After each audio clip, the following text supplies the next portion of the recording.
Jack. All right. You got this stuff? Yeah. All cleaned and oiled. Oh, yeah. Beautiful. Beautiful. Let's get it on. Who are these guys? It's my theme music. Every good hero should have some. Hot damn, it's time to get down to the jam.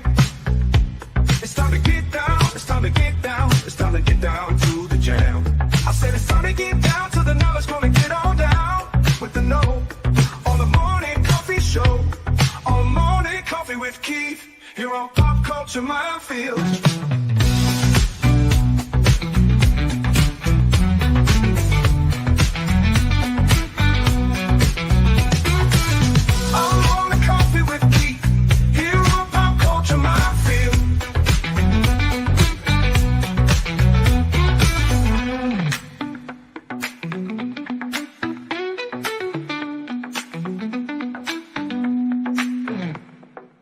Excuse me, can I get a cup of coffee? Black? Can't you see we talking? White? Good morning, fellow denizens of the internet, and those that seemingly find some sort of pleasure in listening to me. I come before you this incredible Thursday morning to bring you some news. Some of it's kind of cool, I would like to think. And some of it is, in my opinion, enough to make you want to just pull out your hair.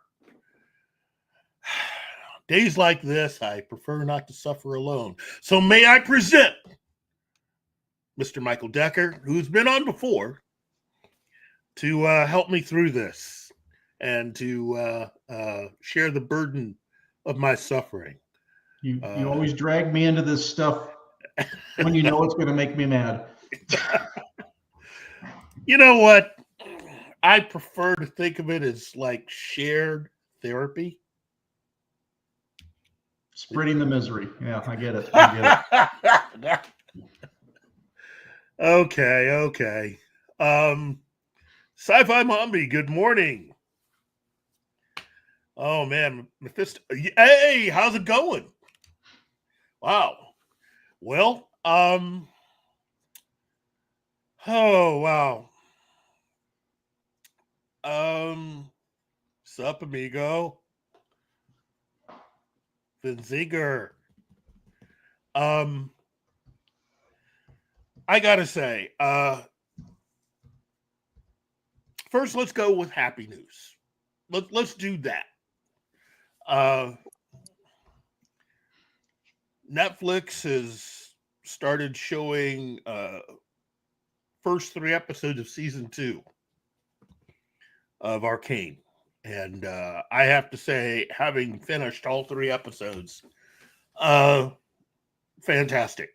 They picked right up from where they left off. It's good stuff. It's really good stuff. Those 3 episodes, incredible. Definitely a much better use of my time than going through 8 episodes of watching The Acolyte, which really was just, that was nails on a chalkboard. And again, I know that there are people out there that probably enjoyed The Acolyte. And again, if you did, look, if you did, I'm happy for you that you did. But there are actually people who didn't enjoy it. And from what I could tell, the number of people who felt like me completely outnumber those of you who actually enjoyed it. And remember, there's therapy available. There is therapy available. How you doing, Martin? I'm doing fine. Look who's here. It's Mrs. A. I gotta say again, I want to be the guy to give the happy news. I like doing that. I do. But it's this other stuff, it just causes me a lot of I don't know. Hey, Wolverine 626 and more news for us. He says Samuel L. Jackson plays the president once again in Rennie Harlin's upcoming action film, The Beast. First of all, I like Rennie Harlin. He should be getting a lot more work than he actually does. Even the stuff by him that wasn't thought of so well, I still kind of liked. But to me, his work on Die Hard 2 is very well done. Very well done. And for what it's worth, for any studios out there, you need to hire this guy because he is that good. He will give you what you want. And as far as I'm concerned, hiring more people like Rennie Harlin to create some of the throwback kind of action films we kind of grew up with in the 80s would be a very good thing for the industry right now. You know, just my 2 cents. What do you guys think? Well, the new Top Gun movie did so terrible. So, I just don't know if that's a good idea. Well, now, have you guys had a chance to watch the trailer for the next Mission Impossible film? No, not yet. No, I haven't seen it, but I'm invested in the franchise. I saw the last one and kind of liked it. So yeah, I'm bound to watch the conclusion of the saga, of the Ethan Hunt saga, because I'm sure that they are going to continue making movies. I hope so. I hope so. I mean, if you're Tom Cruise and you decide I'm not to risk your life, I mean, not to act in the subsequent movies, but those movies make money. Are you gonna really stop making them? I don't think so. He's treading water in the middle of a cult that's been built around him. So it's hard to say what his ideas or what his thoughts would be on attempting to move forward with this franchise. Personally, I'm a big fan of going in the direction of irony and doing a deal with Paramount to bring Mission Impossible back to television. If you're not going to be making any more movies, you might as well just go the television route. Keep Tom as a producer, and Wolverine 626 agrees with me. It would be best to turn it back into a series. Now, personally, I wouldn't put it on Paramount Plus. That's just me. I would offer it to either Netflix or Amazon. Because in the end, it's about getting paid. And I think Paramount Global could really use having a hit that is both something that fans and critics can enjoy, but also is financially lucrative. There's quite a few out there that could use that, because this whole paper fame thing, popularity or success as judged by how marketing departments inform you. And I'm looking right at you, Star Trek, because that's the only way you're popular is through marketing. It has nothing to do with people actually watching what you do or merchandising sales.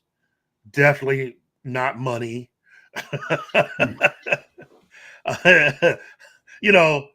All of the things that used to be the things that one would determine success by.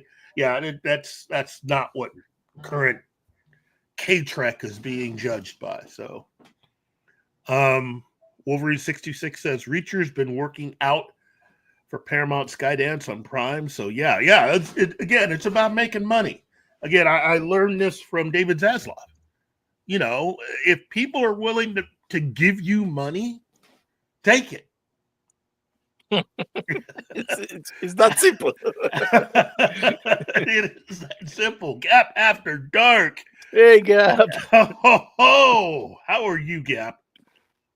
I'm just a big believer in trying to make as much money as possible.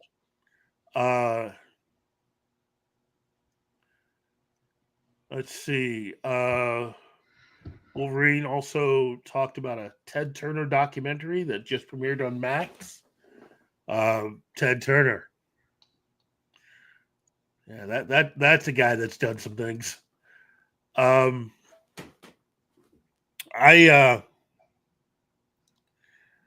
look at what has happened over the last few years, and all I can say is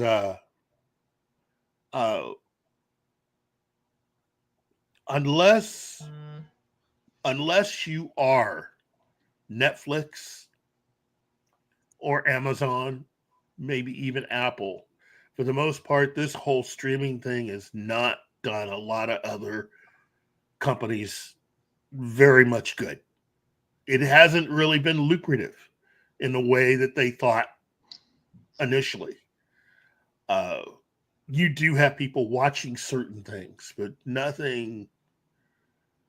no one service seems to really be able to truly challenge Netflix. I mean, Netflix just is king right now. And you can just tell from the way that they just seem to have projects that come from everywhere. And that for the most part, they just seem to be having fun putting out stuff that occasionally people really, really, really enjoy. Meanwhile, everybody else is playing the whole throw it against the wall and see what sticks formula. And that doesn't really seem to work that well. You occasionally do have some success. Andor for Disney. And Harley Quinn on Max, along with House of the Dragon, and Penguin, also on Max. But I mean, a lot of that's few and far between. And Disney especially should have a lot more success, and they haven't. They're getting ready to, they just got done with Agatha All Along. And, oh, wait a minute. Wolverine 626, speaking of Paramount Skydance, the Alex Cross series is now on Prime. Yes. I may check that out. I'm not sure how successful that's going to be, but I'm going to check that out. I'll just Hodge. Oh, go ahead. I haven't read the books, as I said before, but I've seen the movies that Perry made, and I freaking love them. Even the ones that he didn't make with oh my God, Morgan Freeman as Cross. Yeah. And I really like the new actor. So yeah, I'm stoked with that project. I have high hopes with it. I agree. What do you think, Michael? Yeah, I mean, I have hopes. I have any project, that I have even like a marginal interest in. I have hopes. A lot of times history taints that, but I give everything a chance, even if I initially. So I give you a quick example. So I did not watch The Batman when it first came out because I did not visually like the look of it, and I didn't like some of the stuff that I saw in trailers. So I thought I need to just step away from this, wait for all the negative stuff to die down, wait for all the positive stuff to die down, and just kind of watch it cold. And so I did that honestly just recently. I finally watched it maybe 2 months ago. So I went into it with an open mind, hoping, and it was what it was. So yeah, I mean, I hold out hopes for it, but I try not to get my hopes too high because I don't want to be terribly disappointed either. So you kind of see what I mean when I say, it's really dumb 7. Yeah. Yeah. Yeah. Hey. Well. I heard the word taint and I had to join. How odd. How are you, Gary? I'm doing okay. Sort of just sitting here sick. Yeah, I'm sorry you're sick, big man. It's I really do hope you get better soon, because being sick really just sucks. Yeah, because like for a week it was just like my nose. I thought it was allergies because dogwood and all that shit is up during the autumn, and then all of a sudden it's like, wait a minute, man, I just woke up with a sore throat. Yeah. It's like, and so it's been 2 weeks, and finally it's gotten to the point where I'm getting chest congestion. It's RSV, and adults getting RSV is rough. That's something that kids get, but adults can get it too. And when we get it, it's sort of like getting chicken pox as an adult. It's just rough. Yeah. But anyway, enough about me. So what were we talking about? I heard taints. Well, it's funny you heard the word taint because I was just talking about I recently watched The Batman. So, Oh, man, I'm so sorry, dude. Well, I had to give it a chance. I was telling them you missed the first part of it. I wanted to go into it cold with no like lingering opinion one way or the other. Initially, I just didn't like the look of it. I didn't like the idea of it. People were raving about it. People were raging about it. So I thought I need to step away, give it some time, and pop in and just give it a shot. And I did. And I point out like basically 3 things that completely make it stupid as a film. One, he goes into the subway. This is year 2. This is year 2 of Batman. Mm-hmm. Everybody fucking knows who he is. And the punks there in the subway go, who the hell are you? I'm like, okay, what? And then 2, it takes them 2 fucking hours. I'm sorry for the language. 2 hours before Gordon and Bruce Wayne Batman finally talk detective talk. We're 2 hours into the movie before they finally have a conversation, and they get it wrong. And they're supposed to be like elite detectives. And Penguin, this is number 3, they're so stupid, the Penguin makes fun of them for their stupidity. Your Spanish is terrible. Those 3 things are why that movie is pointless. But I'm going to tell you one thing that I liked. That scene when the Batmobile goes after the Penguin is by itself worth the price of admission. It's the only thing I liked in that movie. I love that chase scene. Sorry, you can hear my voice is still rough. Yes, please. But that chase scene between him going after the Penguin's freaking out in the car, running from or driving away from him. I fucking love that. The best part of that whole movie is Colin Farrell as the Penguin. The Penguin TV series, outstanding television series. Great writing. I got pissed at the end that they had to show the bat light. I'm like, fuck off with that. I don't give a shit if Batman exists in this world. That Batman's I don't see emo any fucking cuck. thought in this question.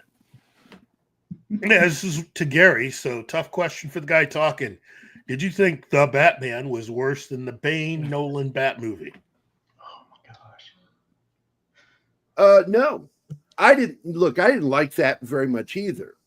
I mean, it had some stuff in it that I enjoyed, but it wasn't Bane by any measure of the word. But I could say that I definitely enjoyed that film better than I liked the Batman. The problem Flash? with what's that? No, Decker. I'm seeing you answer and seeing Decker like he's he's holding in. I agree with Gary. I did enjoy the Batman more than the Christian Bale movies, and that is simply because with the Christian Bale movies, they grounded them so much that he wasn't Batman, and they were good movies. I'm not saying that they weren't good movies. I'm just saying that it wasn't a Batman movie. Well, it's not the true Bruce Wayne Batman. It's not. We refer to it. You read comics too. You know, it's called Elseworld Batman. Yeah, and that's fine. And that's fine. And I see it that way. The Batman is an Elseworld Batman that's kind of gay and very cuckish in his own way and emo. And that was what I disliked. I disliked the performance of the actor. I disliked the way it was written. And worse than that, Keith and I talked about this ad nauseum, that all he did was he remade Seven. Badly. He uses no logic. In fact, Flash, best joke in the whole film was unintentional. And I laughed in the theater out loud when it happened. When Gordon and Bruce Wayne, for some reason, who doesn't get unmasked, they're kind of whispering to each other. And he says, "Who's the guy with the broken nose, the mustache and the broken nose? Who's the cop with the mustache and the broken nose?" And only a minute later, he punches Gordon right in the fucking nose. And how he didn't realize he just wrote a joke with a punchline, a literal punchline, not figuratively. He punched Gordon right in the fucking nose. After asking, who's the cop with the mustache and the broken nose? Yeah. Bob's in the house. Hi, Penny. Hey, Penny. So I don't want to interrupt the show any further. No, I just want to that's drop okay. in and say hi to you guys. Thanks for popping in. Look, for those that have watched this show for any length of time, there's a reason why I call the Batman Dumb 7. It is Dumb 7.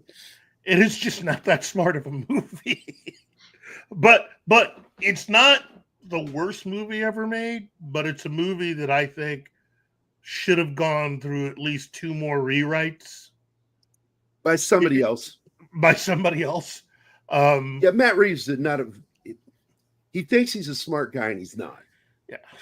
You can definitely tell he got his diploma from the school of J.J. Abrams. Yeah. He's an acolyte. He is certainly a J.J. acolyte. Oh, wow. I would be Fat Man. Awesome one. No, donut. I will say this, and I've said it before. The Penguin is the show that just is very good. And as I was saying before we started the show, it probably would have worked out better if they had the Penguin miniseries first and then the Batman movie. They're not that smart, though, Keith. Oh, well. They're not that smart. The Penguin series was an afterthought because he was so popular in his performance. Yeah. I just he wore his emotions all over his fucking sleeve, man. It's you don't get much more emo than that performance. You're supposed to die in an explosion that close, and it's the power of emo will protect me. My emo daughter was less emo than Bruce Wayne in that movie. And my daughter's pretty emo. Still. I know figure drawing. you are in the bag for that movie, and there's nothing wrong with it. There's nothing wrong with selling. You fly your freak flag for that film, and Hey, and have I fun with said it. I didn't fucking hate it. I actually love that chase scene between the Batmobile and Penguin. And Well, I what I love even more, hate it. what I love even more, hold on, Martin, because I want to hear what you have to say. What I love even more is what the CG effects guys did over on. I watched their channel and I'm having a brain fart. I knew you were going to get to this. It's awesome. Oh my God. They took Batman 66 and put it into the Batman. And I blew snot. I laughed so hard. It was so good, though. When he's Burgess jumping up and Meredith. down and the machine guns are firing and he's doing the bat dance in the air. But the Batmobile chase that was replaced, that's badass. Oh, that they used the classic Batmobile. Oh, yeah. Fucking amazing. So good. It was so good. But I will say this. Look, I actually like the casting in the film for the most part, except for the kid playing Batman. I don't think he's right. I was willing to give him a chance because I've seen him act in other stuff. And he's a good actor. Yeah. He's a very good actor. But I think he played it wrong. And I definitely didn't like, what's her name? Zoe Kravitz as Catwoman at all. She was like the weakest link for me. But what's his name? Gollum playing Alfred. I think they could have beefed that character up a lot more. I think that would have probably helped the story a lot work to have included him far more in the storyline. But Gordon was a good actor. The problem in the film was the bad writing. Look, man, if you're going to write about two of the best detectives in the city, they better fucking be good detectives. And they better understand what they're looking at. And these guys were completely lost. They didn't talk until 2 hours into the movie. That's 2 fucking hours into the movie before we see Gordon and Batman talk, shop. And they're wrong. They got it wrong. And it's like, at least show them get it right before they get it wrong. It just, oh my God, I was so frustrated when I went to see that.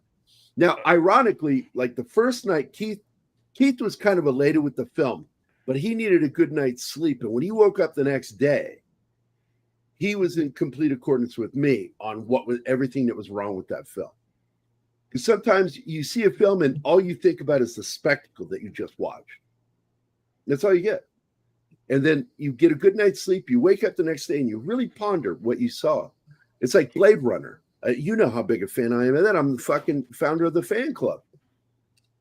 But I hated it the first time I saw it. Because I didn't quite understand what the hell I just saw. I was 18. Yeah. And I came out of that film with a nagging sense that, hey, that was all right. It's not as bad as I thought it would be. And I slept on it. And by the time I woke up, it was just like my subconscious mind was playing the movie Seven in my head. And that's all it was. It was a remake of Seven. Yeah. And Seven was a much better film, much better script. And if you're going to do that film justice, you need to write your lead characters being smarter. That's all. Personally, I did not like the Riddler. It was just a really, really, really, really bad version of the character, or just a off version of a better character that should have been written into the film, which is Professor Pig, who would have been a much better adversary for the movie than having Riddler. Riddler originally was a second-rate character. He wasn't even popular. It wasn't until the TV series in '66 that he became a popular character. By the way, Flash, this is James Hong, Michael Myers. Look at that mask. I only do eyes. I love that. I swear to God, that looks like fucking James Hong, dude. See, now that you say that, I can't unsee it. I can't unsee it. Don't you see it? Look, I will tell you this. Look, I would prefer to watch that film over some of the other abortions that have been made. Ouch. You know, and when I'm talking about, I'm not using the medical term for abortions. I mean I films that are know. just so bad that they came out dead, you know, and they're just so bad. If you put a gun to my head, I absolutely would watch this movie again. And if you needed me to cheer it on, I would absolutely cheer it on with a gun to my head. But if you ask me nicely to watch, I'll go, I'm not really going to watch that. There are so many other things I could be doing with my time than watching a film I think completely miss the mark of what they were doing. I will say that this week I said the sequel is coming. Let's hope that Is that a threat? Matt Reeves learned his lesson and listened to the fans, that Warner has listened to the fans and maybe helped correct Matt Reeves. But in the end, we know that that's not ever going to happen. We just saw what happened with Joker Folie à Deux. It was just a big old fuck you to the fans. Yeah. Just like, Batman, really, you know, we made you a ton of money and that's what you do. Okay, fuck you. Matt Reeves also helped to put out Batman Cape Crusader. Waste of time. It is unfortunate that we can't get better quality entertainment. But I am happy that they at least had the foresight to put together a Penguin series that absolutely nailed it. And I liked it without Batman involved in the story. It's just a good, solid character, great characters. Oh my God. It's like, if you can make a show like that, why can't you make a Batman film? I don't get it. But there is right now one real Batman, and that's this guy right up here. That's right. That is exactly who he is. Who's James Hong? Fuck off, Vince Zinger. He's trolling. Everybody knows. Even my grandmother, before she passed away, knew who James Hong was. Oh, Indeed. Who's that little yellow man? I liked him. Yes, my grandmother was innocently very racist. Innocently very racist. She didn't have a hateful bone in her body. But she would say some of the most fucked up things. I'm like, oh my God. So I'm going to get out of here, and I'm going to take me some more of this Robitussin. It seems to be doing the trick for me. So everybody have a good day today, and happy Thursday. And then Keith, you'll be joining me tomorrow for the Day the Earth Stood Still. Yes. Oh, classic film. Are you, Flash? Are you a fan? Oh yeah, yeah. You know what? Keith knows your real name better than I do. I have only known you as Flash Dixon. Yeah, and somebody will say your name to me, and I don't know who the fuck they're talking about. Who are they talking about? I go, this guy. You've never met him. Yeah, I fucking know that guy. I call him Flash. I don't know him as anything else. I've known you for a few years, and that's all I've ever known you as, is Flash. It's weird.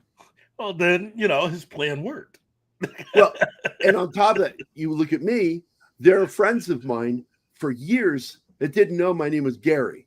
They called me Cohen because of Xbox and my band. And because I was Cohen's ghost. And finally one day Facebook comes out and they're like, oh, your name is Gary? I always thought your name was Cohen. And I'm like, no. I had something similar as when I started getting on social media back in the olden days with some of the previous platforms. I used to have to do door-to-door collections for the cable company, and we had to use our own phone number for these people to contact us. And I thought, when I get online, it's like, man, I do not want these angry SOBs to track me down because I shut off their cable because they were 3 months behind. So I came up with a pseudonym, and it just keeps rolling along. So, Yeah. Hey, I'm going to grab this real quick. James Hong. Because I thought he was kidding. Apparently, he doesn't know who James Hong is. So I'm going to share my screen here now. Well, I think Wolverine nailed it. It's Lo Pan yeah. from Big Trouble in Little China. And I love telling that story when he called my house, because as the founder of the Blade Runner fan club, I got to know some of the cast and crew. And he called my house one day, and I got that message. I'm walking into just back in 2000. It was back in 2000. And I walk in, and there's one message blinking on my machine. So I hit play, and I hear, "Hello, Gary. This is James Hong. I only do eyes. Call me." Oh my gosh. I was like, I tried to keep it for years, because I kept the cassette that had a recording of Bruce calling the house, and I kept one with James Hong, but with the divorce, it was lost. But I fucking love that story. I fucking love James Hong. That's James Hong. He's been in a lot of movies. He's Kung Fu Panda's dad, the goose, in the Kung Fu Panda film. He's David Lo Pan in Big Trouble in Little China, and he plays the part of Chu in Blade Runner, who only does eyes. I only do eyes. So that's who James Hong is, Vinsinger. So That's now cool. look at that avatar. Pull that one up again, Martin. Okay. There you go. That's James Hong. Michael Myers. Could you imagine him jumping out with that knife? Go, I only do eyes, stabbing.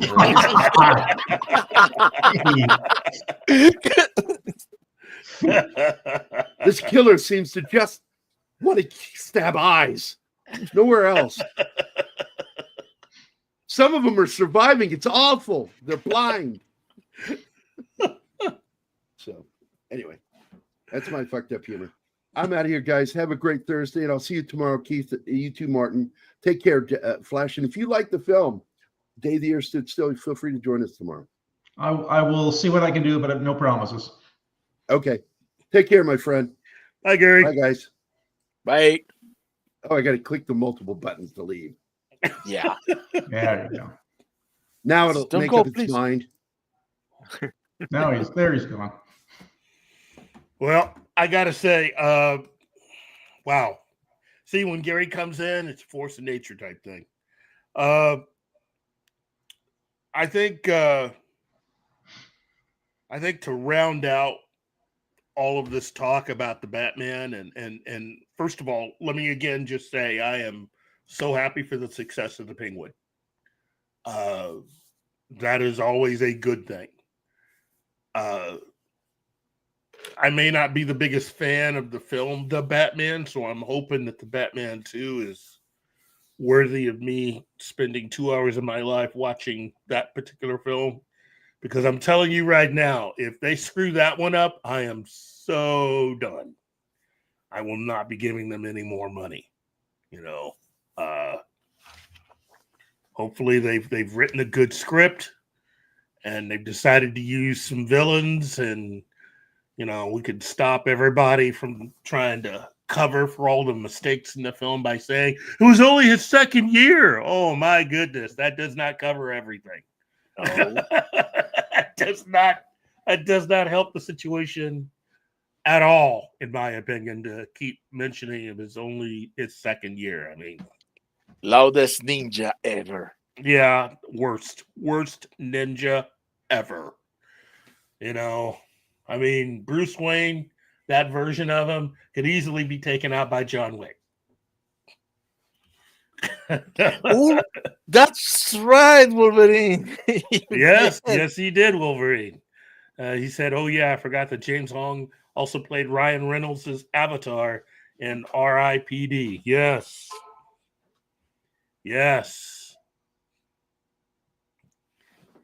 Anyway, awesome one asks, Keith, do you have a bat cap? No, I've got a lot of Batman related t-shirts. baseball jersey, a few other things, but not a cap. You know, I'm not as cool as that guy. You know. If that's your standard, man, that's sad.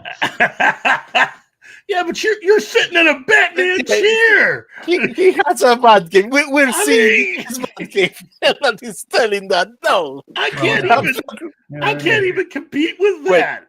Wait, let me give a better view. Yeah. Because we have done this before. Oh, look at what you've got there. Boom. Oh, yeah, I got all kinds of shit. Jeez. Yeah. Yeah, you win. You win and you know it. No, I'm just bored and have a lot of time on my hands once in a while, you know. Like, I think I'll make a cave. I think I'll put a bat pole in. I'm like, oh, there's a guy that's got a spotlight for sale. I'll buy that. I could put a sticker on that. That'd be cool.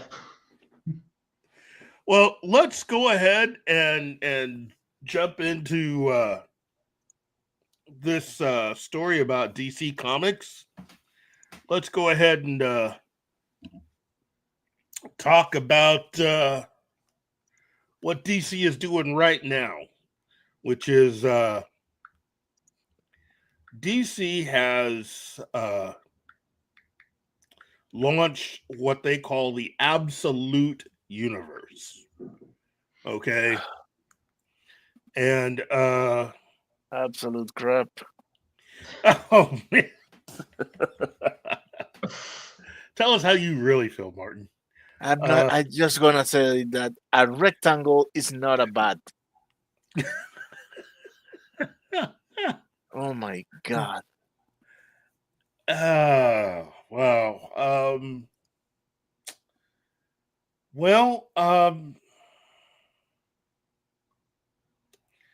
It's yeah. This is basically a new imprint that is being overseen by Scott Snyder, who, in my opinion, is one of the most talented people to come out of DC over the last 20 years. What he was able to accomplish for DC in his time being exclusive with them was amazing. I found a lot of the stories that he wrote in and of themselves would have made incredible films, and his greatest contribution being the Court of Owls. That entire storyline was just a freaking amazing. You're squinting right now, Michael. Yeah. Have you had a chance to read the Court of Owls? Oh yeah. Sorry. No, Okay. I enjoyed it. Okay. Oh, I enjoyed it. Let's see. I gotta say that given what has occurred in launching Batman, Absolute Wonder Woman, and Absolute Superman, along with all of the other Absolute characters that they've announced, the Flash being one of them, which I gotta say, that Absolute Flash just, I can't do it. You know, I can't, it is just, that's a bridge too far for me.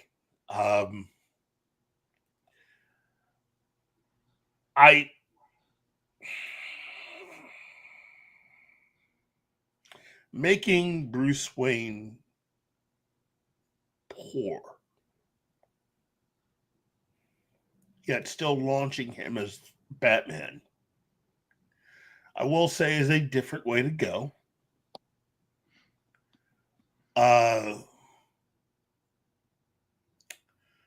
Not how I would definitely tackle that character, but you know, some people that just felt the need to change the character up, and yet he still ends up going down the same road. I at least have to say that the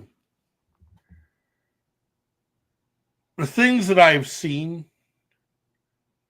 and the way the character looks is interesting. There's a visual there's something about the visuals that I do find appealing. But it also is a little off to me. And again, maybe it's the fact that, I am such a Batman comic fan and that I've enjoyed a lot of what I've read. And let me at least say this, that way we can get this out of the way. I didn't mind the New 52. I didn't mind it at all, but this absolute Batman, it's going to need some more time to grow on me. Don't hate it, but it is different. It's very different. Have either one of the two of you had a chance to at least look at anything absolute Batman related, especially you, Michael? Just bits and pieces of it. Just bits and pieces. So what do you think about what you've heard so far, though? I'm an old guy, so I'm a traditionalist. I like the Neil Adams, Batman. I like some of the other stuff like that. They've gone, yeah, and this is just me, and this is I think can be painted across like Hollywood with a lot of the remake movies and things like this, is that they go too far. Yeah. With stuff, it's anytime you do a remake, it's like you take like a classic film, and they re-envision it, and there's more guns, there's more explosions, there's more fire, there's more action, where it gets a little less cerebral, and the story is still there, but it's not the same story. And I think Batman as a character has kind of went that route, especially in some iterations of him. So, I like the detective Batman that still has to deal with the superpowered villains, like Clayface or Man-Bat or whatever. And it's, it's not like, oh, I've got an answer for this, no big deal. I've got something here that'll take them out and take care of them right now. Like Batman in the animated series, a lot of the superpowered villains he struggled against, and had to be clever. It wasn't just, hey, let me step out of the way, I'm Batman, I can handle this. So I think, and that's not just Batman. That's they ran into that years ago with Superman, with whatever power he happened to need to defeat the bad guy, he had it. And then once you put that in place, now he's got it. It's just like, well, why don't you just use your super ventriloquism on that? It worked before. And I'm not making that up. You get to a point where you've got to stop. And I understand that, you got a character that's 85 years old. There's some constraints about, well, what can we do that's new? So I understand it's a tough gig, and I get why guys go in there and like, well, I'm going to put my spin on it, but there's some core principles that I don't think that you should vary from. It's the difference between Batman being a peak athlete superhero and being like a demigod, and that's kind of the level that we've gotten to with that character. I don't like him super grounded. I know I bitched about that with the Matt Reeves film, and the Nolan stuff is you can't so ground it in the real world that example, like Clayface shows up, and I'm talking to the Matt Hagen Clayface, not the Basil Carlo, where this guy obviously he is inhuman. now you've got to explain that into the world. You know, I like a world that's steeped in the fantasy of it, but doesn't go too far. And if you go too far the other direction, then it's silly. So it's you know, it's a balancing point, and it's not a perfect world. I try to enjoy and find things I like in any version of him, even in the movies. You know, I will still occasionally, you know, if I see it's on, I'll catch, you know, the last half of a Nolan movie or something like that. The only movie that I will not rewatch is Batman Forever.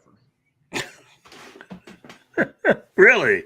Yeah, hated it. That is my least favorite of all the Batman movies. Period. Without comparison, I do not enjoy that one at all. Okay. I can see Because that. it was 90 minutes of character assassination in every aspect of every character that was on screen. Okay. Yeah, I can see that. That's an opinion, of course. Yeah. But I mean, for me, it carries a little weight because, you know, you're probably the biggest Batman fan I know.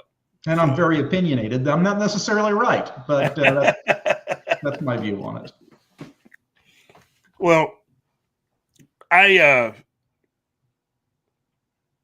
think both of us, being as old as we are, have had opportunities to read many Batman stories over the decades. And I gotta say, having grown up as a Denny O'Neil, Neil Adams Batman fan, it's just not that easy for me to get into this newer version, new adaptation of the character. And I get it. I know that there are some people for whom this is the absolute best thing, and I can understand the people that don't. That's, you know, everything deserves to have an audience, and everything deserves to be enjoyed. And I will never fault anybody that will debate me and say, like, dude, the Batman Reeves, man, that was the pinnacle Batman. It's like, you know what? I don't agree, but I agree with the fact that you do enjoy it, and I'm happy that you enjoy it, because everything deserves to find its audience, whether I agree with it or not. You know, my opinions are my opinions, and many people will find them wrong, and that's fine. That's why we have so many versions of characters, is that somebody's going to find one that they really like. Now, what did you actually think of a lot of what eventually became of the character, as, you know, Danny O'Neil and Neil Adams? That's at least, you know, the early 1970s, and as the years went on, and Danny O'Neil became, I think he was the group editor. Yes, pretty much was able to put his was overseeing a majority of some of the biggest Batman stories ever printed. What did you think about how the Batman was throughout all the decades prior to this one? I mean, pretty good for the most part. Yeah. For me, the pinnacle of the Batman stories for the Batman family was when Chuck Dixon was kind of the writer in chief of that. That to me, for modern versions, and I know we're talking, it's been a few years, obviously, but Chuck Dixon just really had a handle on the character, and there were a lot of stuff that Grant Morrison did that I did like. You know, his run on Justice League and how he portrayed Batman in Justice League was pretty good. It was pretty solid. I'm kind of a Morrison fan when he reintroduced Animal Man. That was like still one of my favorite series. Yeah, it just as we've gotten further along and Batman has become more of a demigod, this is where I kind of start to fall away with my enjoyment of it. And Wolverine 626, you're right. I honestly think the DCEU Batman really made that balance between reality and superhero, because like I said, he struggled with the superpowered beings, and he had his challenges with the not superpowered stuff. So no, he's right. It's a very, very good balance, and of course that's animated, and there's hurdles for translating that into live action, but storyline wise there shouldn't be. Mm-hmm. Okay. How about you, Martin? I mean, what is it that attracts you to the comics versus, what you found to be something that attracted you to a lot of the or very little in certain cases to what they were able to commit to film? Oof.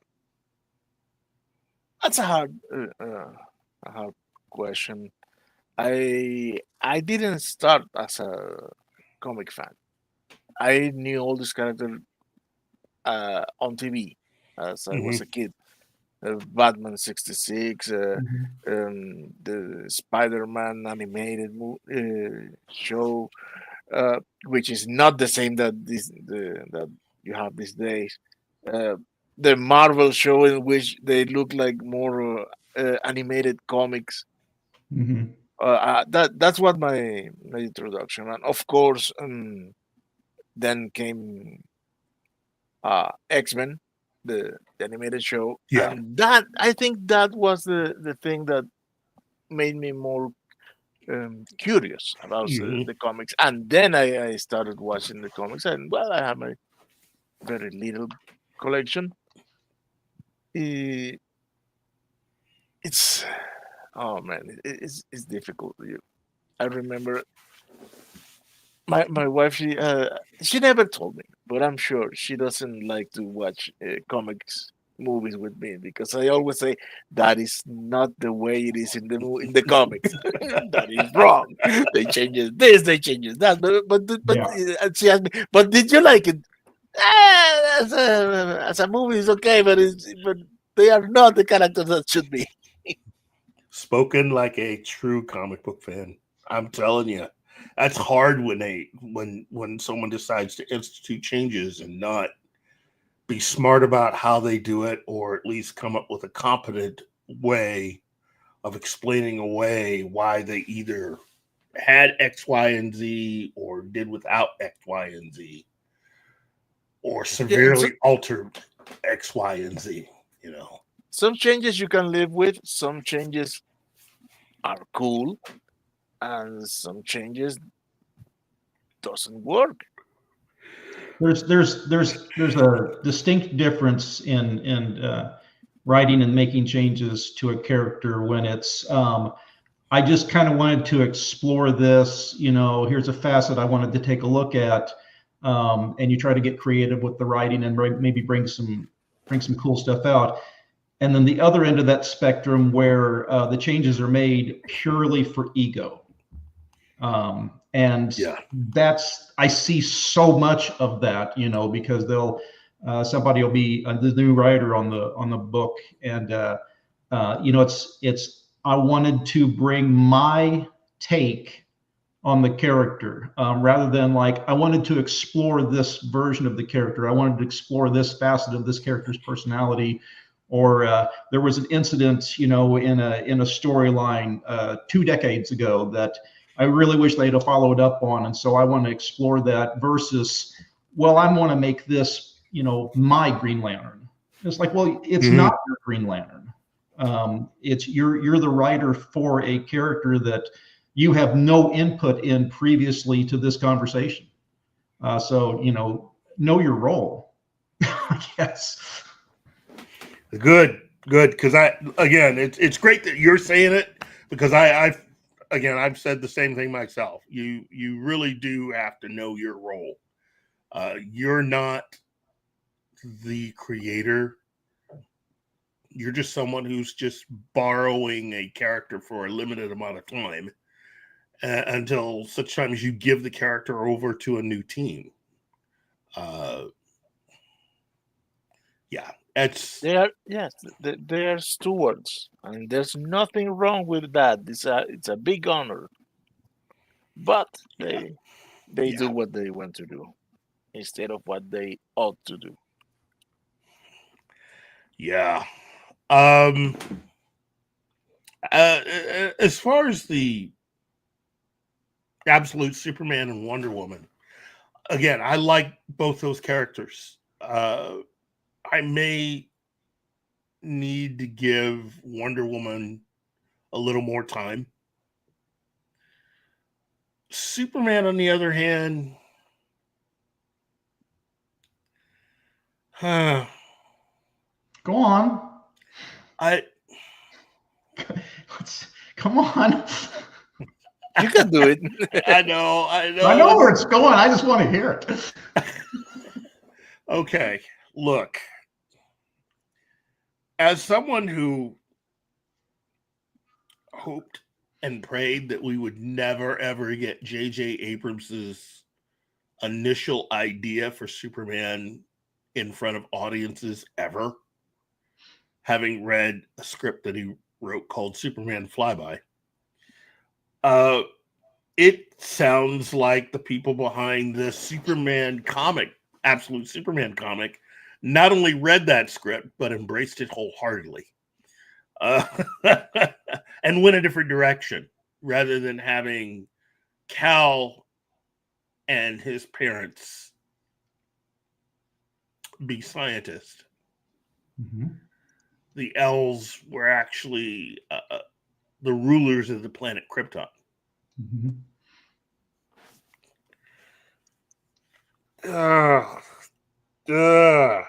Anyway,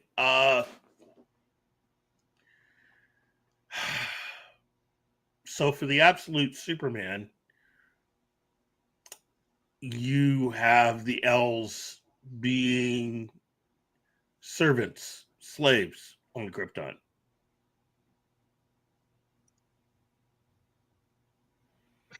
I don't know.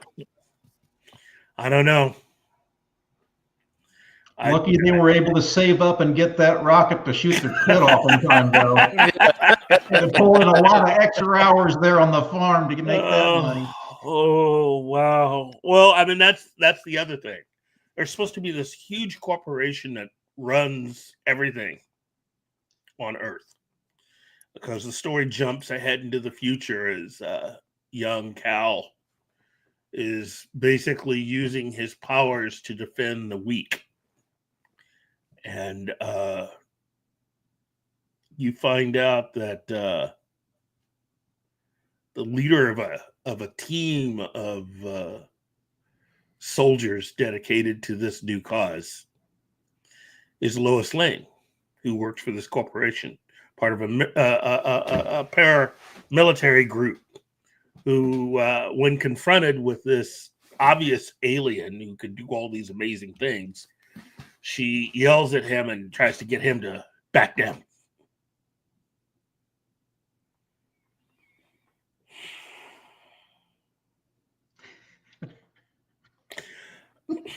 I just feel a piece of your soul dying. Yeah. Yeah. What? Is this part right? Yeah. Yeah, because Holy shit. the Kent farm is owned by this corporation for whom Lois is actually working for. And yeah. I just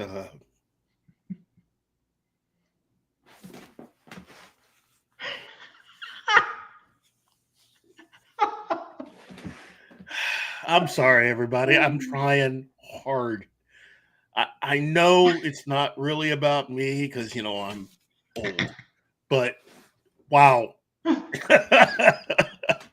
Just wow. Oh, wow. And just to put it out there, the Flash in this Absolute universe is Wally West. with a haircut from the 90s. I don't know who's drawing the character. All I do know is no, awesome one. He doesn't work for the corporation. Lois works for the corporation. Superman fights on behalf of those outside of the corporation. The oppressed. The oppressed. Because he is himself an oppressed. Because only oppressed people can be good. Haven't you noticed the theme? Batman is poor. Superman is a slave. Only oppressed people is good. The rest of the world. I saw an earlier comment, kind of chastising me for my, I wouldn't say that I loved the New 52, but I liked it a lot more than this. And I get all of the faults of the New 52. I totally understand it, and I acknowledge it. Still like it a lot more than what I'm reading now. That leaves me. I'm trying to find a comment here. Oh man, it's a comment from Awesome One. Okay. Whom we love here, and he says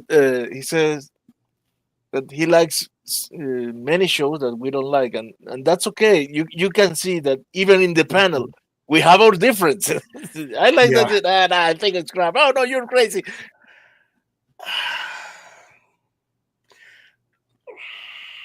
Okay, look. We are only a few years away from these DC characters going into public domain. Mm-hmm. Okay. And along with them are a few Marvel characters that are also going to be going into public domain. I mean, as soon as Superman and Batman go in, the following year, Marvel will be losing Submariner, the Human Torch, and Captain America. Mm-hmm. That's the reason why they're pushing so hard for a new version of Captain America the way that they have been in the comics over the last 2 years. First doing all the different versions of Captain America as you travel across the United States and meeting different people who call themselves Captain America. That didn't work. Then you tried the evil version of Steve Rogers being a Hydra agent. That didn't work. And now it's Captain Falcon America. And definitely something that the MCU has decided to take on. That didn't work.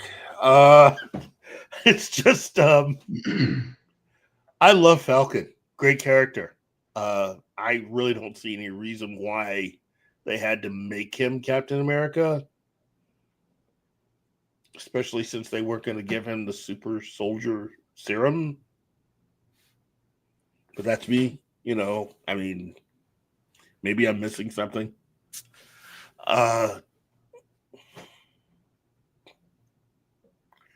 Everybody's trying. Everybody at DC, everybody Marvel, they're trying. They're trying their best to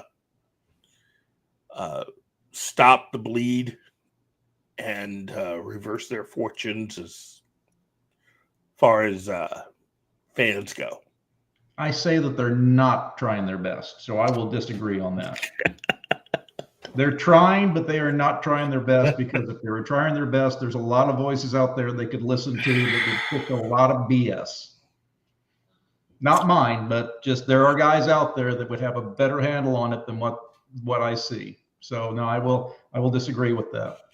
I don't. I say they're trying their best, because the best for one people is not the best that the other can offer. So that's the best that crop can offer. Well, if their people are trying their best, then they need new people. Yeah, that's my point. So yes. But I'm not bitter. I like not bitter. I like that approach. We don't need new creators. We need a new audience. Yeah, it's the fans that are wrong. That's the current way that Disney looks at it, and definitely the current way that parts of Warner Brothers looks at it, and even people at CBS / Paramount look at it.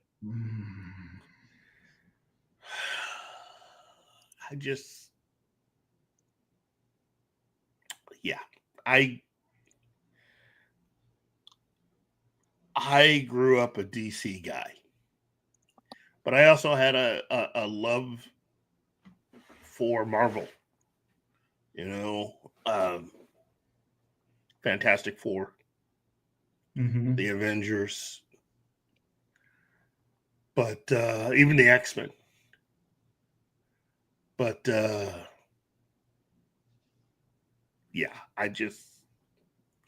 a reason why I love the Amalgam comics. Let's put it that way. Because Amalgam is fun. Yeah, it was. For everybody. It didn't matter. It didn't matter if you are a Marvel fan or a DC fan. There's something for you to love.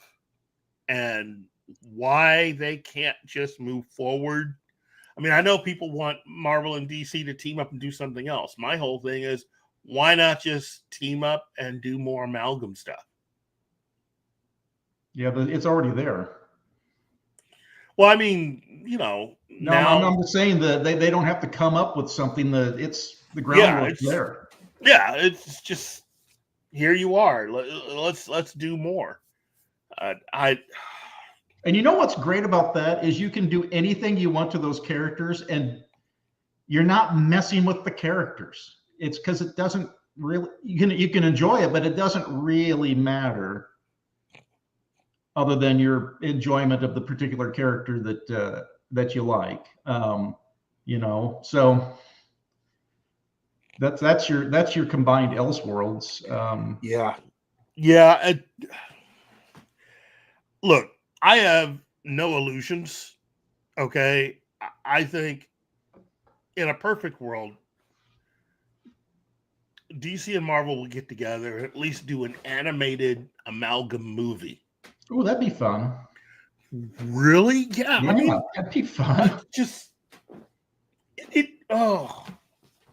And a live action thing would be like, really out there.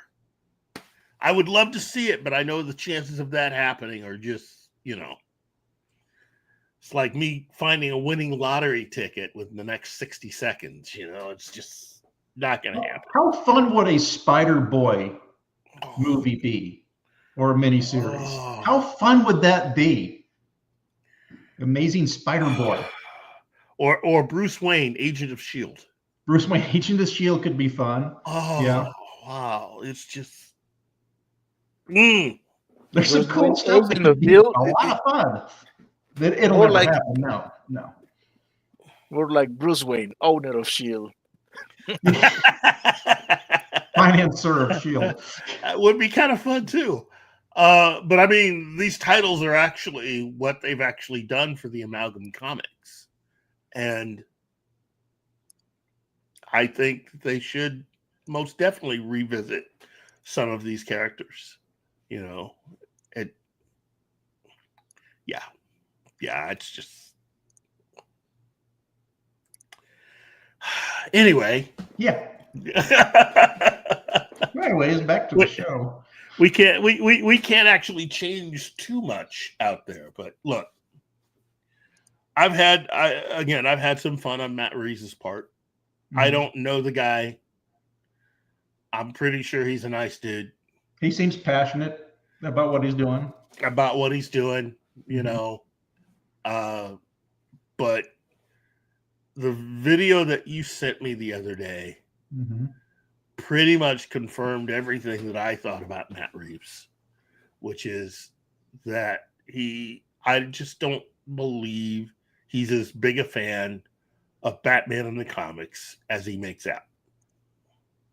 He's a fan of the idea of Batman, which a lot of people in Hollywood are. They are a Mhm. fan of the idea of a lot of the IPs that they take over. And Mhm. that's most definitely the case with Star Trek and Alex Kurtzman. He's a fan of the idea of Star Trek. He's not a fan of Star Trek. Yeah.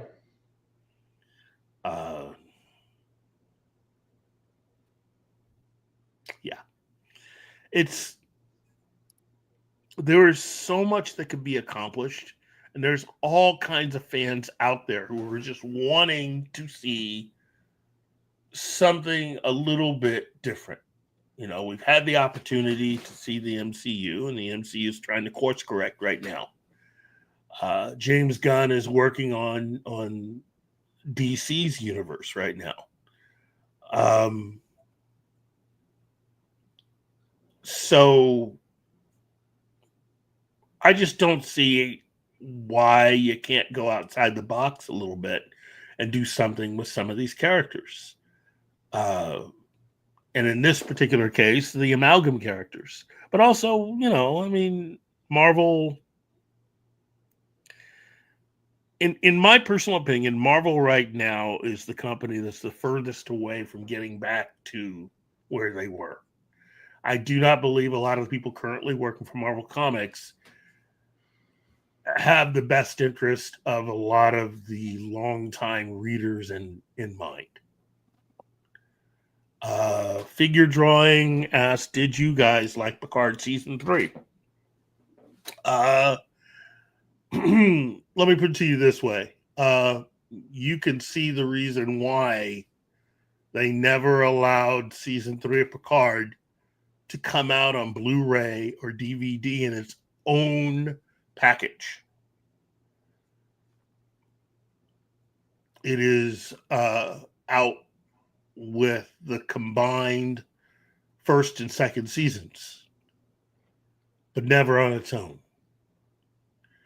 because somebody's ego was so Fragile. that's the jealous. word. Fragile and jealous. Yeah, Terry Metalis got it right. For the most part, he would have gotten more right if he didn't have to, you know, try to fit into Accommodate. someone else's ideas. Mm.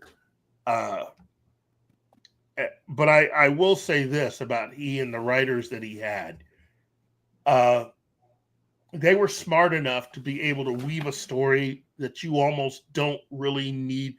In my opinion, you do not need to have seen the first or second season of Picard at all. Well, I only saw the first 3 episodes and 5 minutes of the fourth one of Yeah. the first season before I bail out. Yeah. And I saw the third season. There's nothing in those 2 seasons that really needs to be referenced more than, well, Picard is a robot now, but Yeah, and you don't even really get that, you know, too much in season 3. yes, I think just 2 lines of dialogue Yeah, in 2 separate dialogue.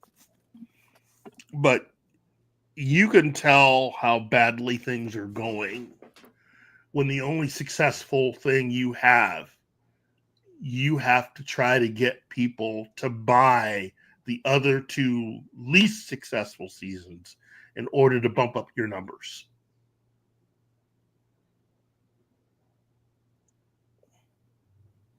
So,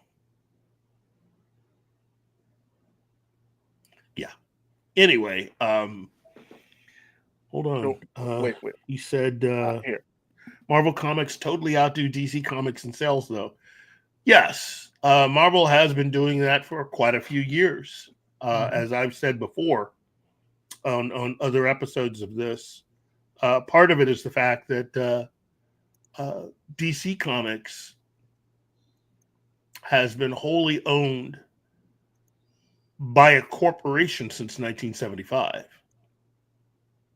I think if DC were still doing what they were doing before, I think they could hold their own and probably spend a few weeks being number one for quite a while, and deservedly so. but it's hard to compete when you are owned by a very powerful corporation. I just, it's easy to see Marvel, who benefited from not being a part of a corporation until Disney bought them. And personally, I still think that they're suffering a little bit for that decision. Personally, I just think Ike Perlmutter should still be in charge. Given everything that's happened recently, and by recently, everything after Endgame. And not counting Spider-Man No Way Home. But everything else just is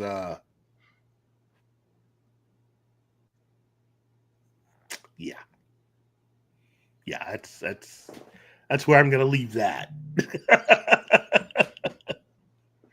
But again, it is. Hey, Wolverine says that you can get the third season on its own. Really? Yeah, well, if that's the case, then yeah, that means they know the numbers now. They know what fans think. To not provide Star Trek Legacy really does mean that somebody's very fragile ego couldn't take that show being launched. And let me give you a hint. We're not talking about Terry Metalis. You know, we're not even talking about the fans. So Look at that. $32. Wow, that would be worth it to, yeah. Big Doctor drawing. Strange 2 was good. You didn't like No. Guardians 3, Werewolf by Night. Werewolf by Night is a Disney Plus one-off. If they were going to try to do more with that, I might change how I think about it. Guardians 3 was good. I loved Werewolf by Night. I thought it was so Me too. good. I'm a huge fan of the character. And I too, I like Doctor Strange 2 a lot. I think Sam Raimi being put in the driver's seat of that type of character and story was a brilliant decision.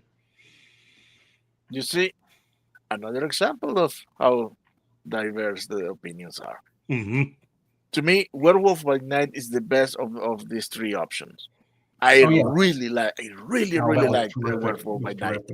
But I've got a soft spot for the character, so I have kind of rose-colored glasses. But I would love to see a whole really well done Marvel horror-esque series. I would like to see, the zombie and matches for the zombie. More. Oh, shut up! Sorry. I'm not talking to you. But Man Thing, or just some of the good old like core horror characters. There's a lot of meat on the bone for that. Even Tomb of Dracula. I would love to see them do more with that. And kind of, maybe we need to take a break from the superhero stuff just a little bit, draw away from it a little, and explore some other options. Because I'd pay real American money to watch a Werewolf by Night series. I agree. I again, there's more to both Marvel and DC, especially DC. DC has so much that they could do that superheroes is only a part of what it is.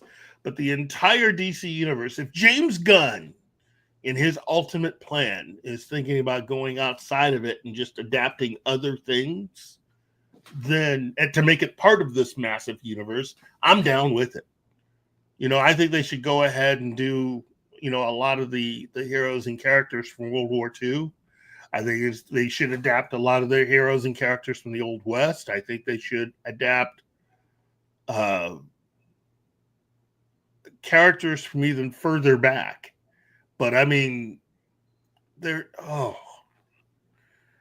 a deep bench. It really is. And well, I think the people that are ultimately in charge of the purse strings, they don't know any of these other characters. All they know are like, the main roster of the Justice League or the Avengers, Fantastic Four, whatever. So they're scared to death that we're going to piss money away if we decide to do something outside.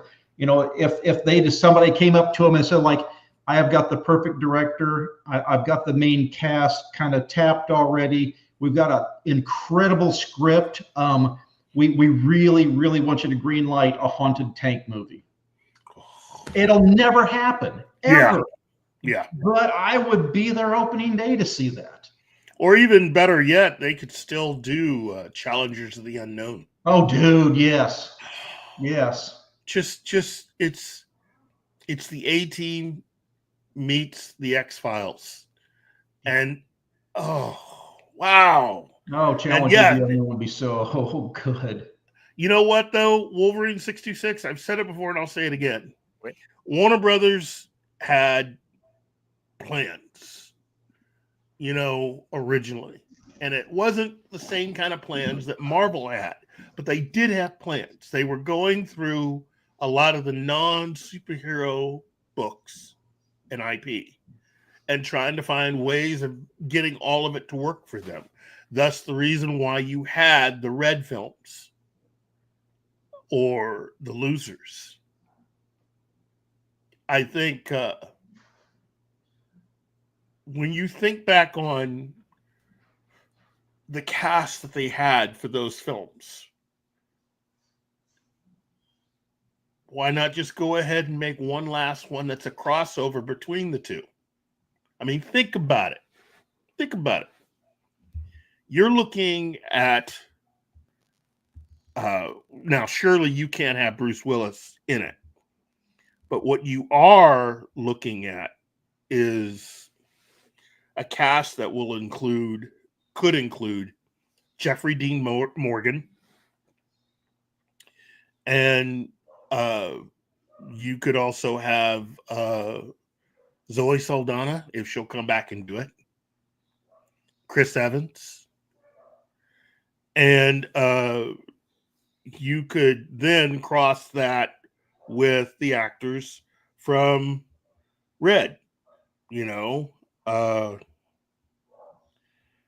that would be Helen Mirren, and you could even have Mary Louise Parker, John Malkovich, maybe even bring back Carl Urban. Now that's a cast right there. You do a crossover movie that allows the characters from both of those films to come in, you've got something to see, and bring in a really good action film director, and you could definitely do something. But again, it's something that only Warner Brothers could actually do. Since we're not dealing with tights and capes. But both of those, all three of those movies, I think are good movies. Red 2, and The Losers. So since it all is technically within the same,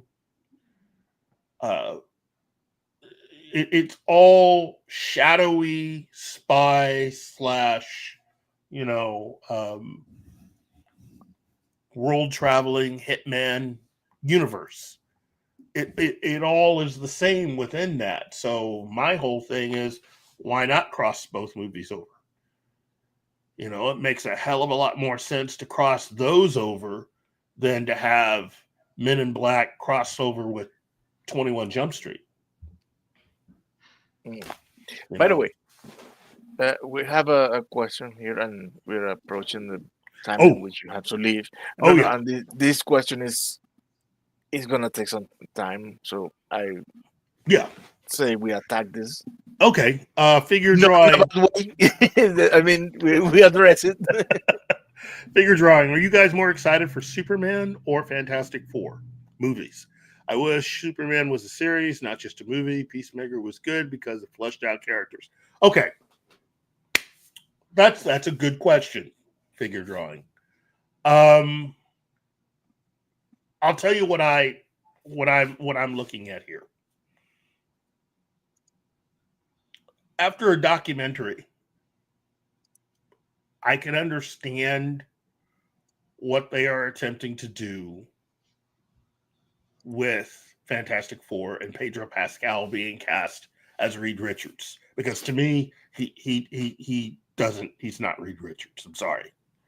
But I can understand where they're going with it, and also allowing him to keep the mustache, which again,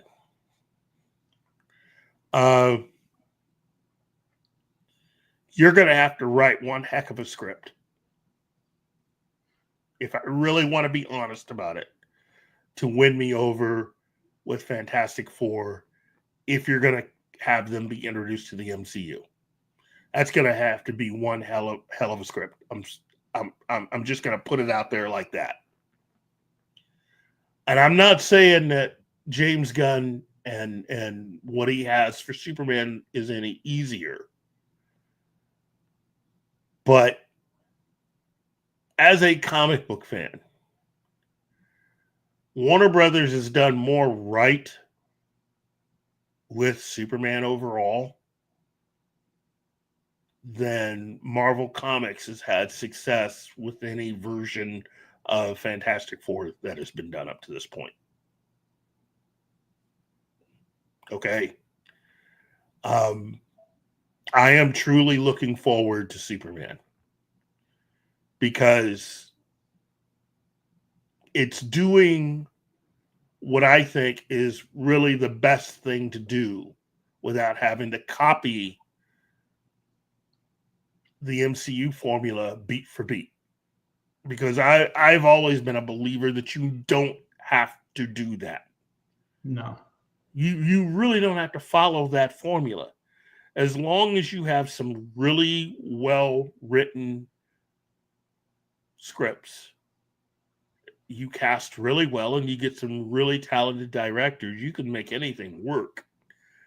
And the idea of creating a living, breathing DC universe that, if you plan it out right, you almost don't need to have other movies exist.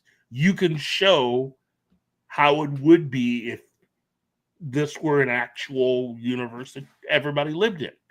So, of course, you're going to have a lot of characters crossing over, and some of them mainly just sort of passing through the story. I like that idea. You know, Marvel has kind of lost me these last few years.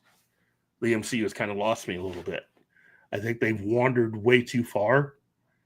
I think they've diluted way too many characters, but also they've never come up with any good reason why certain characters have not made an appearance in the MCU yet. And I have explanations for both of those as how you could reintroduce them. Okay. I may have talked about it on the show before. I don't know. I have a lot of conversations with a lot of people. Yeah.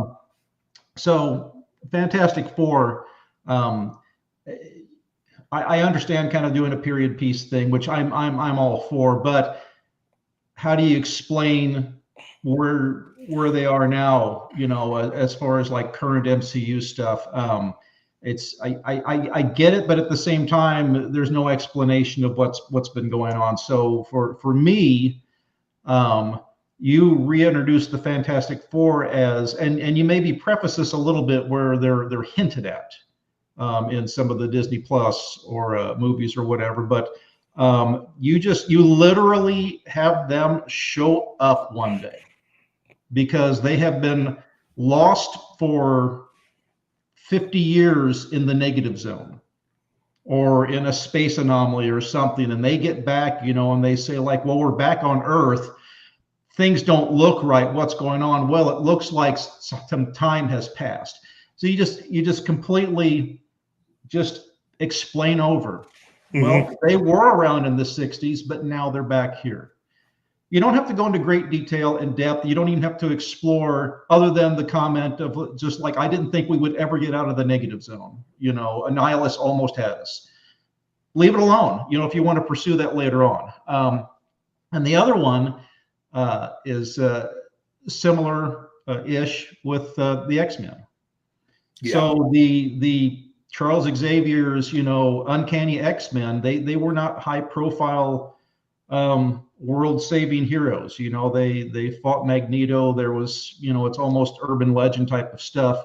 You start the new X-Men movie off with giant-size X-Men #1.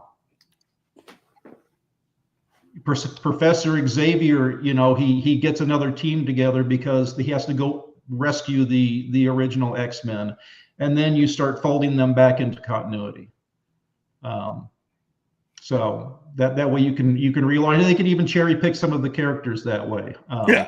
But you start out, you do the fan service of the original X-Men. You bring in the new team, and then you kind of go with that. So, you know, you've got Storm, and you've got Wolverine, Colossus, or whatever characters you want to kind of reintegrate into it. So they're not the most elegant ways, but it explains where they've been if they want them fitted into current Marvel continuity of like, well, where have these guys been, you know, since Tony Stark put on the suit? You know, why have we never heard of these guys? Well, it's because they haven't physically been here, but they've been here. Yeah. So it's just my 2 cents. Yeah, I like it. What about you, Martin? What do you think? I don't know. Yeah, I made a period piece, but then you can empalm it with the actual universe, because you say, oh, so no, and it's not only by the presence of the Fantastic Four, it's the level of retro technology that they are showing is not congruent with the world that they showed us. So unless they are from another universe, okay.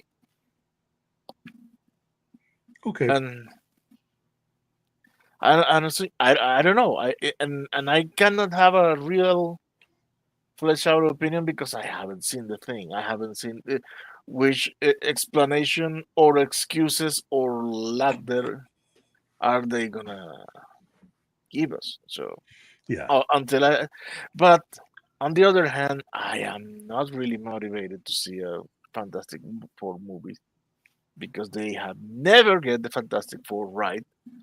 I'm tired. I see another Fantastic Four movie, and oh my god. Yeah, I don't disagree with that. So the Fantastic Four movie being a period. Here's an idea, kind of expounding what I was.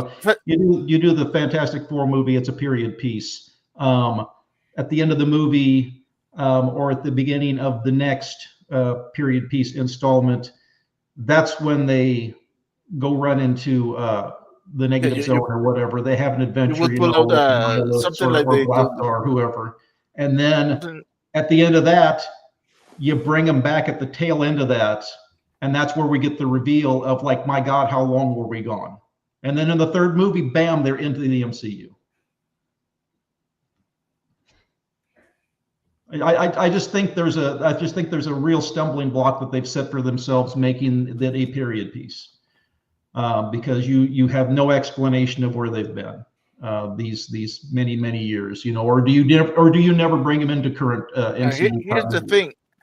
Have you noticed in the poster the style of the furniture is the same saga style of the TVA offices? Yes. It's very similar. Well, I will say this. There are lots of different directions to go. And that's the reason why I know I'm definitely not making the big bucks to make this decision. And I'm glad I don't have to, because but I will say this. You know that both Superman and Fantastic Four, they got a lot going on. There's a lot attached to both those projects.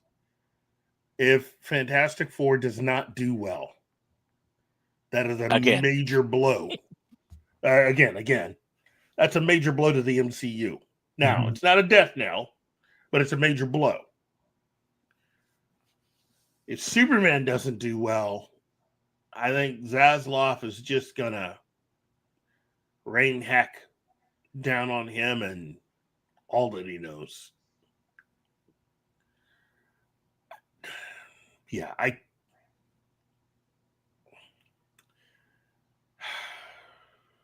I would have to I'd still give the advantage in this case to James Gunn, because this is going to be a lot more of his vision rather than just trying to get a bunch of writers and producers to try to weave stories that they can at least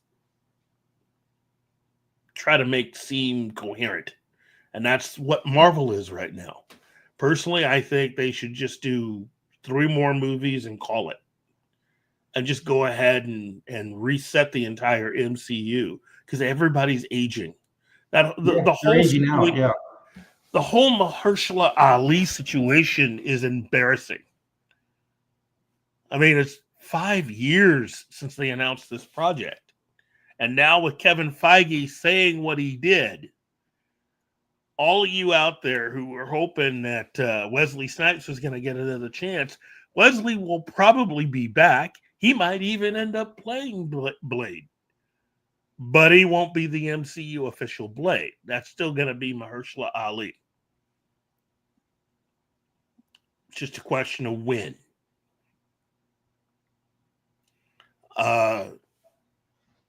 But James Gunn's the guy. He has full control over really all of DC.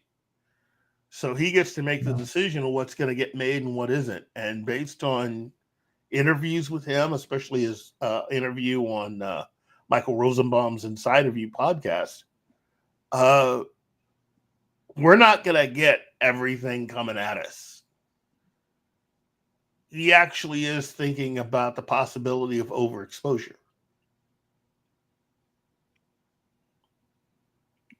I can see that.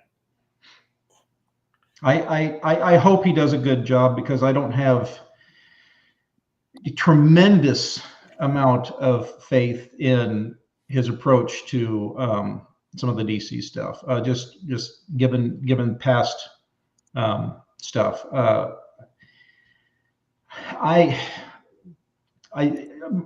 think Marvel kind of started this, where it's just everything's too jokey, everything's too slapstick and tongue in cheek, and those things have their place, and I think they work very well with Guardians of the Galaxy. I think they work very, very well, that approach. His animated Creature Commandos. Again, it's a missed opportunity to have like horror superheroes. Basically, so there's I can already see with that there is way too much comedy in it, and that's fine if that's how you want to present it. But just for me, it's Suicide Squad again, too much. It's too much. There's a place for some of the humor, some of the characters. I did not dislike the Polka Dot Man, but I don't think every character needs to be funny. Because when everybody's funny, then really nobody's that funny. Yeah, I'm still hoping that James Gunn at that point, and that's you know, like I said, there's just so many of the things that he's showing and has been in charge of leans heavily on the comedic aspect of it. So again, I hope that can be reined in, you know, like with Superman. There could be some fun in Superman. Superman shouldn't be dark, but it shouldn't be a comedy either. It can be lighthearted without being funny. That's my one major concern with Gunn being in charge of stuff, is that we have the potential to see way too much of that. And so that's where my concern lies with him. I hope that he can temper that in the right directions with the right characters. That remains to be seen. I hope so too. Because I really do want to see both do very well. But to wrap up my thought on it, I think it's time to just call this version of the MCU. And I know the whole Denzel Washington Black Panther thing, but my thing is this, you know, I think the sooner they can just wrap up this current iteration of the MCU and start over with some new actors that can play some of these incredible parts, I think the better off they'll be. Mm-hmm. The longer they draw this out. Well, to that point, you know, they could kind of put a bookend on it and call it good. And of course, you know, we're a little late into it with Fantastic Four, but you kind of give it some breathing room. You start in again. You've got the Fantastic Four and all of their stuff, and then you've got the X-Men and all of their stuff. And you know, let's walk away from the Avengers. They've had a good run, so let's do our version of the X-Men. You know, let's do our new Fantastic Four. But they are so focused on continuing what's already there, and like you said, it's aging out, and you can't go forever. No, you can't. You just can't. With DC, it's going to be automatic. Look, I was a big fan of how they had everything before. I loved Henry Cavill. I thought Ben Affleck was incredible. Gal Gadot, everybody was great. But the unfortunate thing is that time is marching on. Yeah. You know, and I think while the people who were running Warner Brothers weren't the best people to deal with at that time, and they pulled a lot of underhanded shenanigans to cause a lot of the problems with the DC films that we ended up having. Gunn's arriving at the right time. It's time to turn the page, bring in some new younger actors, and see what we can do. You know, figure drawings saying rebooting MCU would potentially take years to even make a blueprint for. I agree, it's a wise idea, but it would also take a lot of time to merely plan. Hopefully, they are doing that sooner rather than later. Well, here's the other thing. You know, I think the MCU could actually get away with doing it if they use the idea of using a creative committee again. And they do exactly what they did before, which is have a combination of writers and high-ranking Marvel personnel. And they just sit them in a room and you plot the whole thing out. Bring in 2 film producers, not counting Kevin Feige himself, and have the other 4 people being a combination of comic book writers and executives, and they all sit down and figure it out. Just figure it out and stick with it. But this whole, you have to understand, Figure, the number of films that we're talking about right now in order to get to the reboot. I mean, we still got another 4 or 5 projects and a couple of Disney Plus series. That's too long. That is way too long. You should be able to wrap up this entire version of the MCU could be wrapped up in 3 films. Mm-hmm. Just wrap it up. You've got an incredible group of people, actors and actresses who have been acting for years.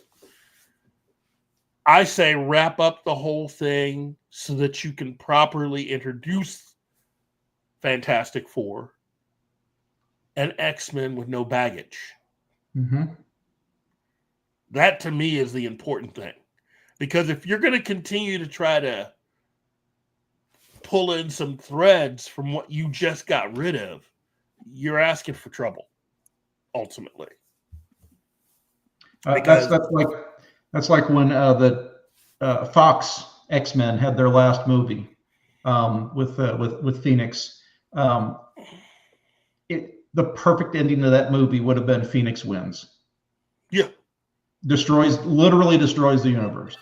I think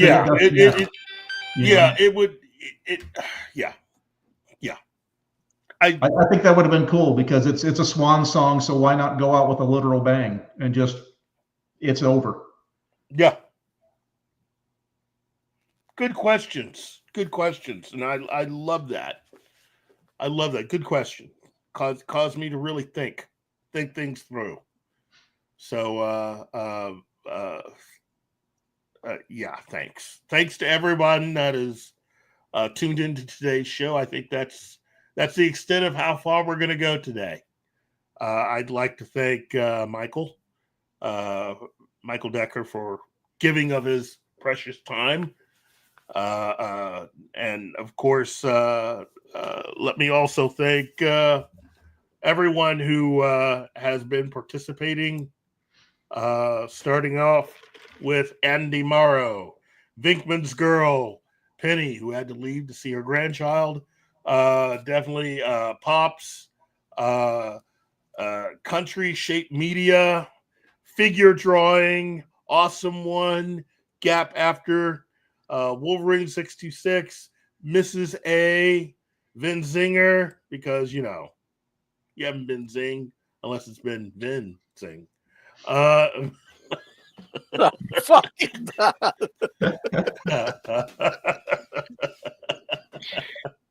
And we're all the poorer for it. We're all the poorer for it. Mephisto and Sci-Fi Mombi. Wow. I, again, am honored really to even think that anyone would want to spend time watching me talk about this stuff. I'm flabbergasted every single time I do this, and people are actually there responding. So again, thank you to everyone that is watching. Thank you to Michael. Thank you to Martin, because without Martin, this whole thing doesn't really move. So I hope I didn't monopolize conversation too much. Oh no. I look, Michael, I've said it before and I'll say it again. Anytime you want to come on, you are more than welcome to come on. Because and I hope I don't kill your viewership whenever I am on. No, I think people love. In fact, people love you more than they love me. And I think that's true. I'm fine with it. I'm good with it. Mrs. A, you have a good day yourself. So look, this has been Morning Coffee with Keith and Martin and Michael and Gary. I'd like to thank Gary for coming by. Get better, dude. And all of you out there, just have a good day. Be good nerds to each other. Mm-hmm. We'll see you around. See ya.